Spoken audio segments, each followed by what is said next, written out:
base for the US-supported Mujahideen in the 1980s.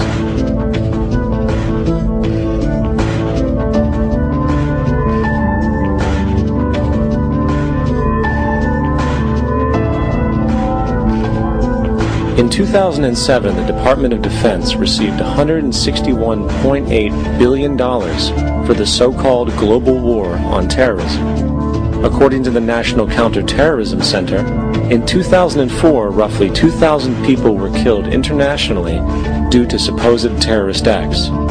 Of that number, 70 were American. Using this number as a general average, which is extremely generous, it is interesting to note that twice as many people die from peanut allergies a year than from terrorist acts.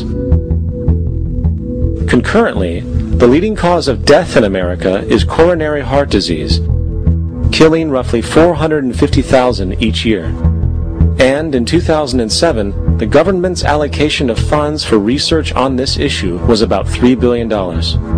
This means that the U.S. government in 2007 spent 54 times the amount for preventing terrorism than it spent for preventing a disease which kills 6,600 times more people annually than terrorism does. Yet, as the name terrorism and Al-Qaeda are arbitrarily stamped on every news report relating to any action taken against U.S. interests, the myth grows wider. In mid-2008, the U.S. Attorney General actually proposed that the U.S. Congress officially declare war against the fantasy. Not to mention, as of July 2008, there are now over 1 million people currently on the U.S. terrorist watch list. These so-called counterterrorism measures, of course, have nothing to do with social protection, and everything to do with preserving the establishment amongst the growing anti-American sentiment both domestically and internationally, which is legitimately founded on the greed-based corporate empire expansion that is exploiting the world. The true terrorists of our world do not meet at the docks at midnight or scream Allah Akbar before some violent action. The true terrorists of our world wear $5,000 suits and work in the highest positions of finance, government, and business. So, what do we do? How do we stop a system of greed and corruption that has so much power and momentum? How do we stop this aberrant group behavior which feels no compassion for, say, the millions slaughtered in Iraq and Afghanistan, so the corporatocracy can control energy resources and opium production for Wall Street profit?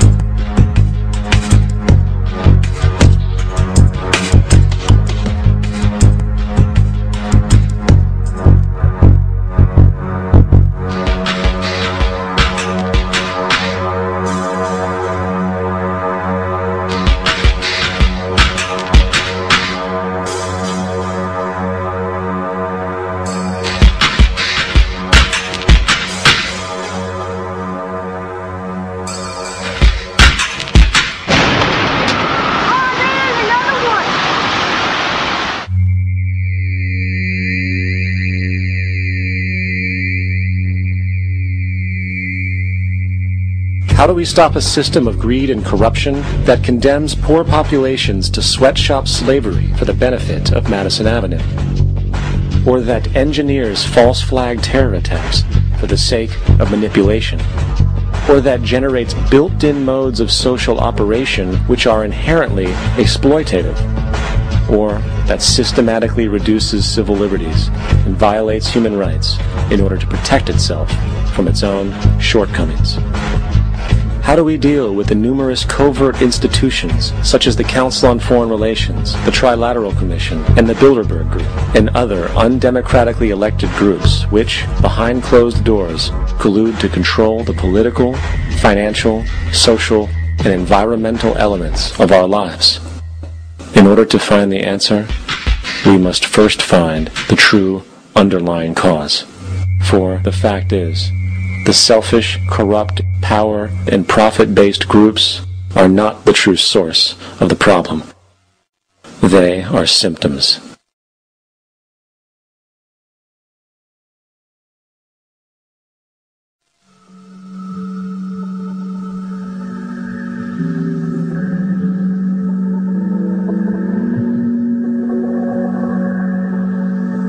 My name is Jock Fresco. I'm an industrial designer and a social engineer. I'm very much interested in society and developing a system that might be sustainable for all people. First of all, the word corruption is a monetary invention. That aberrant behavior that's disruptive to the well-being of people, while you're dealing with human behavior. And human behavior appears to be environmentally determined, meaning if you were raised by the Seminole Indians as a baby, never saw anything else, you'd hold that value system. And this goes for nations, it goes for individuals, for families. They try to indoctrinate their children to their particular faith and their country and make them feel like they're part of that. And they build a society which they call established. They establish a workable point of view and tend to perpetuate that, whereas all societies are really emergent, not established. And so they fight new ideas that would interfere with the establishment. Governments try to perpetuate that which keeps them in power. People are not elected to political office to change things. They're put there to keep things the way they are. So you see, the basis of corruption is in our society. Let me make it clear. All nations, then, are basically corrupt because they tend to uphold existing institutions. I don't mean to uphold or downgrade all nations, but communism, socialism, fascism, the free enterprise system, and all other subcultures are the same. They are all basically corrupt. The most fundamental characteristic of our social institutions is the necessity for self-preservation. Whether dealing with a corporation, a religion, or a government, the foremost interest is to preserve the institution itself. For instance, the last thing an oil company would ever want is the utilization of energy that was outside of its control, for it makes that company less relevant to society. Likewise, the Cold War and the collapse of the Soviet Union was, in reality, a way to preserve and perpetuate the established economic and global hegemony of the United States. Similarly, religions condition people to feel guilty for natural inclinations, each claiming to offer the only path to forgiveness and salvation. At the heart of this institutional self-preservation lies the monetary system, for it is money that provides the means for power and survival. Therefore, just as a poor person might be forced to steal in order to survive, it is a natural inclination to do whatever is needed to continue an institution's profitability. This makes it inherently difficult for profit-based institutions to change, for it puts in jeopardy not only the survival of large groups of people, but also the coveted materialistic lifestyles associated with affluence and power.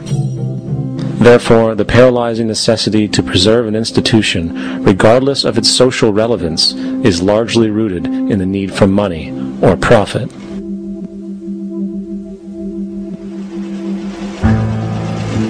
What's in it for me is why people think. And so if a man makes money selling a certain product, naturally he's going to fight the existence of another product that may threaten his institution. Therefore, people cannot be fair, and people do not trust each other. A guy will come over to you and say, I got just the house you're looking for. He's a salesman. When a doctor says, I think your kidney has to come out, I don't know if he's trying to pay off a yacht or that my kidney has to come out. It's hard in a monetary system to trust people. If you came into my store and I said, this lamp that I've got is pretty good, but the lamp next door is much better, I wouldn't be in business very long. It wouldn't work.